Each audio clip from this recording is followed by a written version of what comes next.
জামালপুরের মাদারগঞ্জে করেচড়া ইউনিয়নের লালডুবা এলাকার আমার জ্যাঠাতো ভাই জামিল আহমেদ লিমনের সাথে ঘটে যাওয়া এই নির্মম হত্যাকাণ্ডে আমরা গভীরভাবে শোকাহত।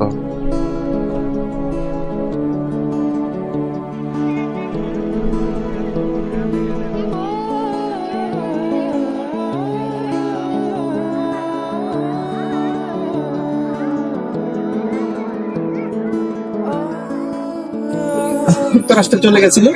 ও যদি আসলে বেঁচে থাকতো আমাদের দেশের মানে আমাদের এলাকার একজন ঠিকানা হইতো, আমাদের একজন মানে ভবিষ্যৎ যাদেরকে নেতৃত্ব দিবে তাদেরকে আমরা একজন যোগ্য নেতৃত্ব তাদেরকে আমরা এখান থেকে হারিয়েছি।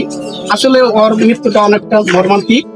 ও যেভাবে মানে স্বাভাবিক মৃত্যুটা হইলে অনেকে মেনে নিতে পারতাম, কিন্তু ওর মৃত্যুটা হচ্ছে অস্বাভাবিক। আমরা চাই ওর মৃত্যুর জন্য যারা দায়ী তাদেরকে যেন দৃষ্টান্তমূলক শাস্তির আওতায় নিয়ে আসে সরকার, এবং আমি চাই যার পরিবারকে যেন